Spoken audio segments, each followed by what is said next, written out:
Pro fam. Flow, flow, flow, you say you gotta flow. Flow, flow, flow, you say you gotta flow. You think you got flow? Nah. You say you gotta flow, talent you wanna show. B-Jack got that plus more, lights, camera, studio flow. You say you gotta flow, talent you wanna show. B-Jack got that plus more, lights, camera, studio flow. Flow, flow up in the studio. Flow, flow, flow, turn all the cameras on. You say you gotta flow, talent you wanna show. Subscribe to B-Jack TV and this is studio flow, flow, flow.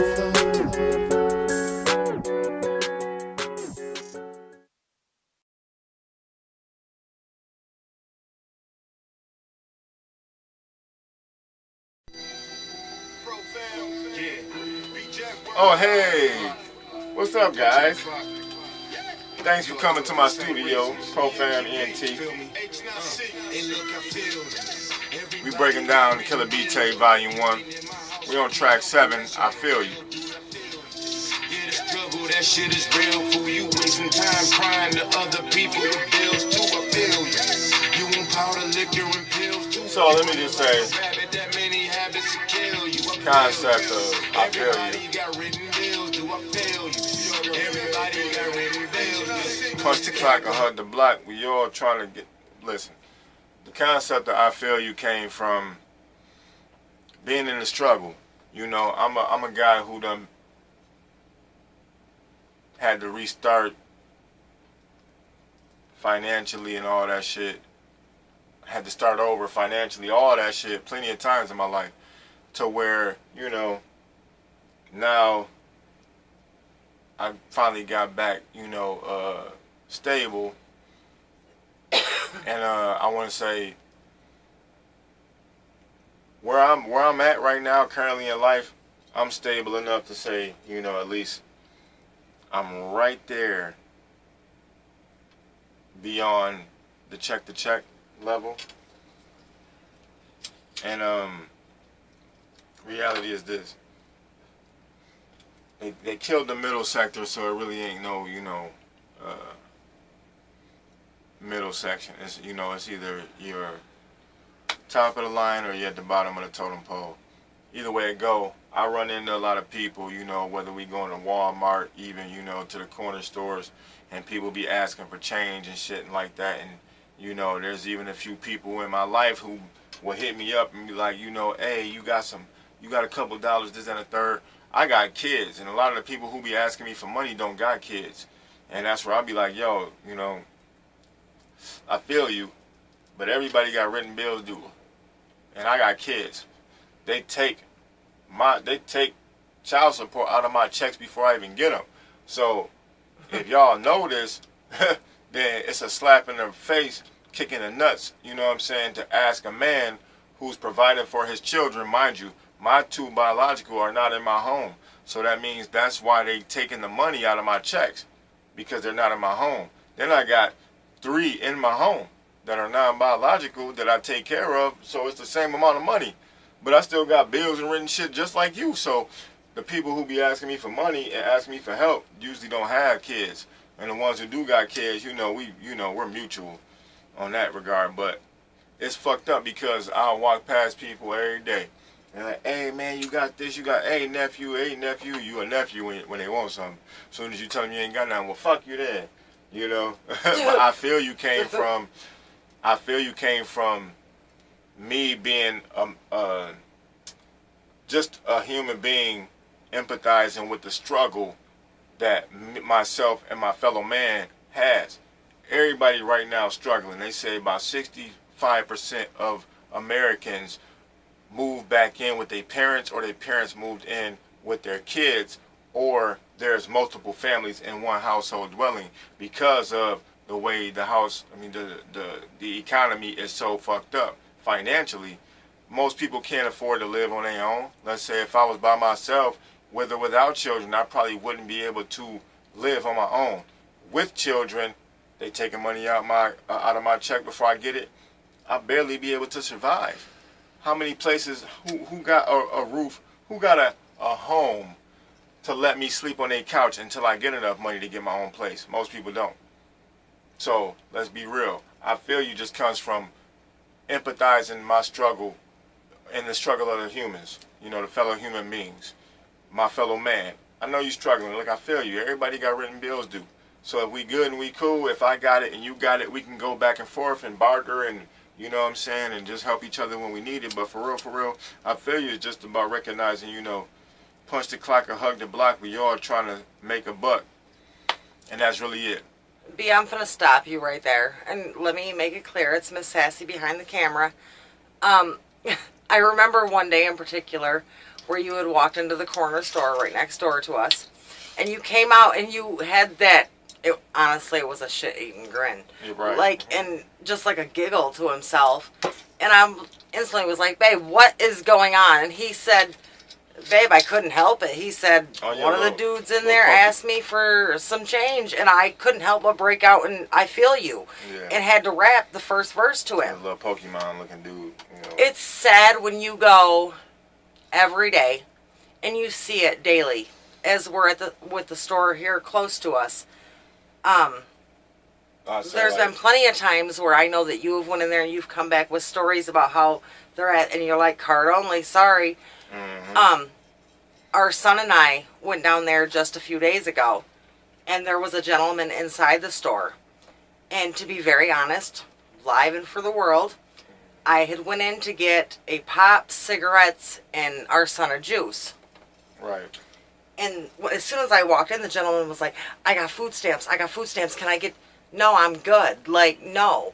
So I went back and got our belongings, and I came up to the counter, and we paid with... There's a lot of people on the scam, too. And we paid with cash. Well, he's steadily standing next to us, to the left of me, flashing his bridge card. And I was like, no, I'm good. He was like, but I need $1.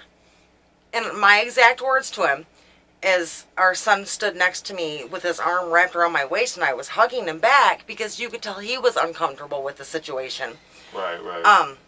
I said, I don't want your bridge card, but I will give you $1 after I pay for what I'm purchasing. Right. And when I handed him that $1, as I was passing by him, he was like, God bless you. And I said, no, God bless you, but do me a favor. And he said, what's that, ma'am?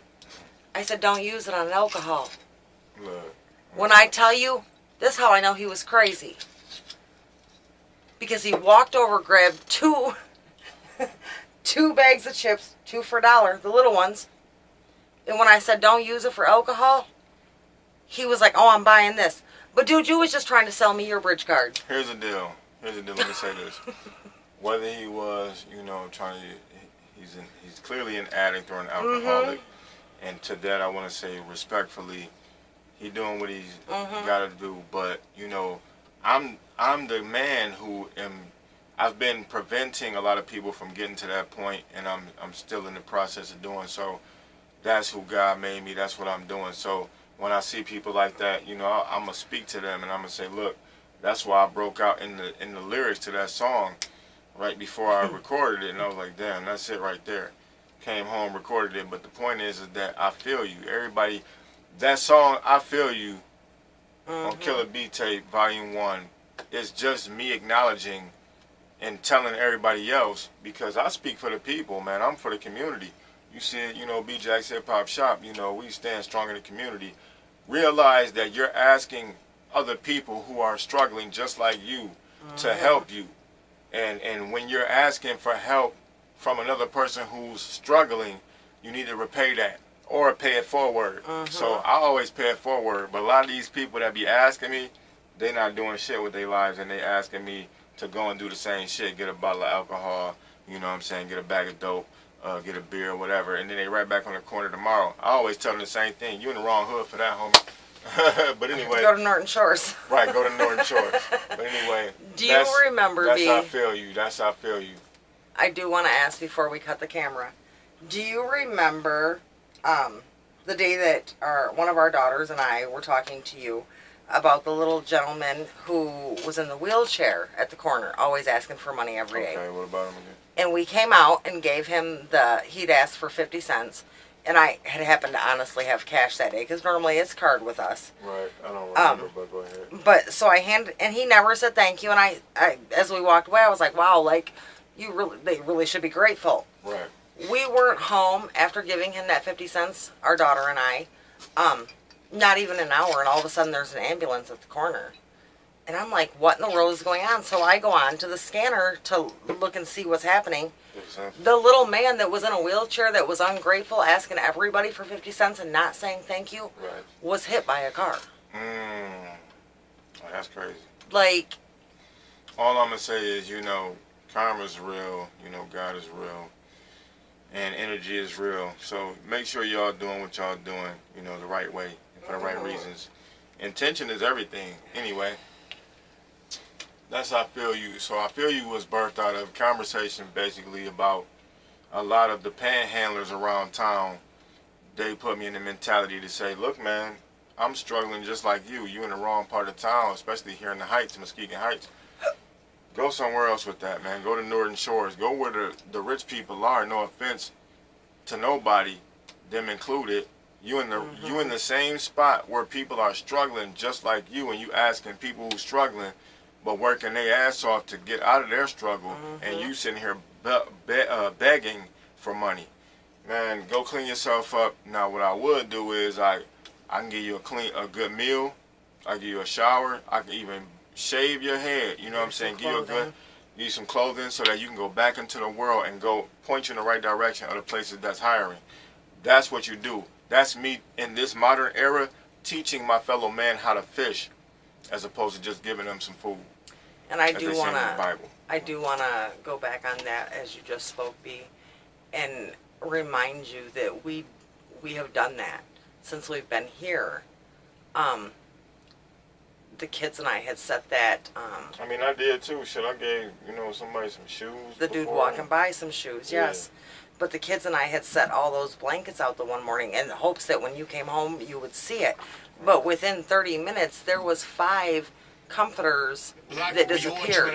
There was over 10 between women's, children's, and men's coats that were gone so quick. We set that basket of food out on the curb. Within a day it was gone.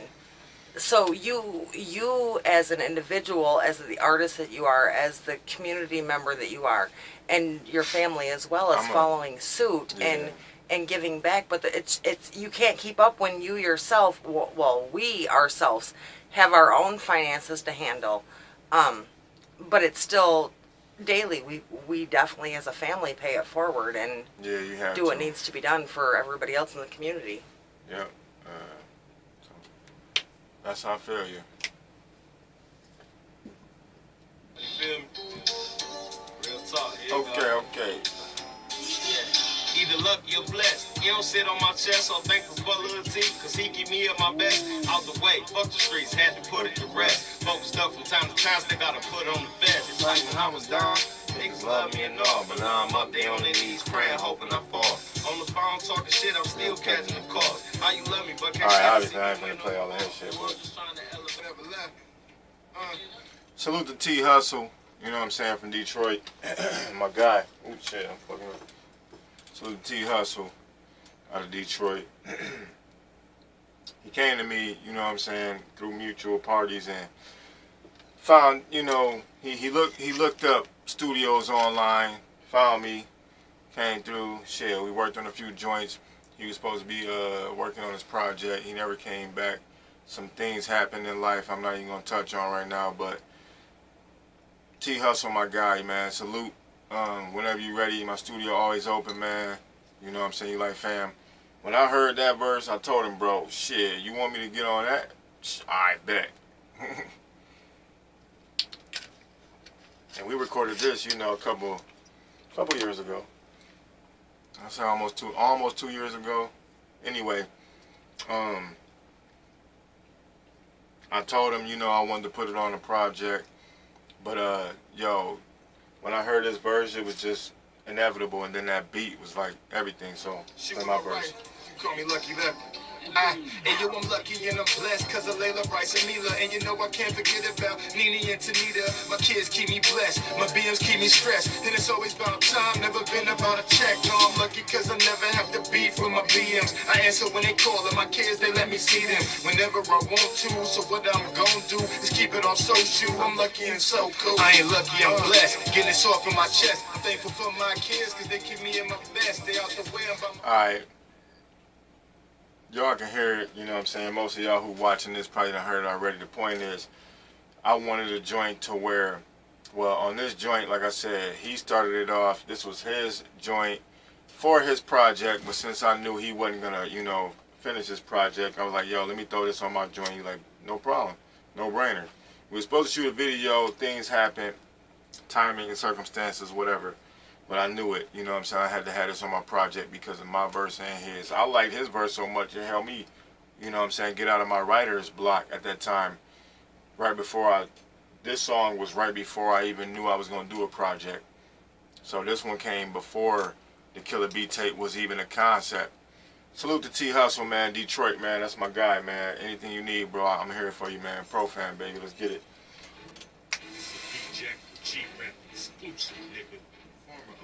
Alright, so this joint right here, Put Me in the Game, Coach. Put Me in the Game, Coach is another joint that's sort of like James Harden. If you go back and listen to My Life Volume 2, sports theme inspired for motivational purposes. Then I took it a step further, and in the beginning I dedicated it to my pops, Jimmy Jackson, Oklahoma State University champion, Olympian. Go look him up. Wrestling and football, he was the man. Yeah, man, so I dedicated this to my pops. A lot of people love this song. So Oklahoma State University, man, hit me up. Small fee, y'all can use this every year. This is y'all. This for y'all. This one right here is only for A1 competitors. No matter the sport, no matter the game. This one that gets you hyped heart out. during any game, no matter what sport It's you the play. anthem. Yeah. Put me in the game, coach, I'm ready to score. I'm fired up and I'm ready to put some points on the board. Hey, I'm gunning for the MVP. Ain't no INT, so let's go on 3. Hey, put me in the game, coach, I'm ready to score. I'm ready to put some points. Listen, man, that's all I'm gonna do. Ooh, that would just get you hyped. Look, she over here singing it too. I'm gonna just say it like this, bro. Fam, like, for anybody that know me, y'all know I'm the motivator. You know what I'm saying? I'm the go-to person, man. I've done it all. You know, I've done a lot of shit in my life, but the one thing that's been consistent in my life has been being a motivator, a coach, so to speak. That's why the song, I titled it specifically, Put Me in the Game, Coach. Because it could have just been Put Me in the Game. Put me in the game, coach, because I am the coach, but I make lyrics so my fans listening to my music can be motivated, and then it directly relates to their life, or it directly motivates them without them having to change the lyrics around to fit their life. So that's why it's Put Me in the Game, coach. I'm ready to score. You know what I'm saying? I'm fired up, and I'm ready to put some points on the board. I want those who listen to my music and to recite it back to themselves, basically, and say, yo, put me in the game, coach. I'm ready to score. And so there's been plenty of people, you know, Nene, who's a very good sportsman. Sportswoman, excuse me. I was just gonna say, I do want to say that's the way that you say the shit. It ain't my fault that there's, you know, that's the way it's like sportsman, whatever. That's how you say the shit. Anyway, I corrected myself. Anyway, she is an athlete, and she said her team loved that song. So, yo, salute to everybody who likes Put Me in the Game, coach, because I dedicated that to my pops who passed away when I was in the joint. And yeah, man, he still holds titles at Oklahoma State. Go check it out, you know, for yourself. Salute to my pops, you know what I'm saying? Rest in peace. I wish I got to know you a lot better before you passed, because everything I learned about you, including you even being an athlete to this degree, I learned after you passed away. So, salute to Jimmy Jackson. Do your research on my pops, because I did.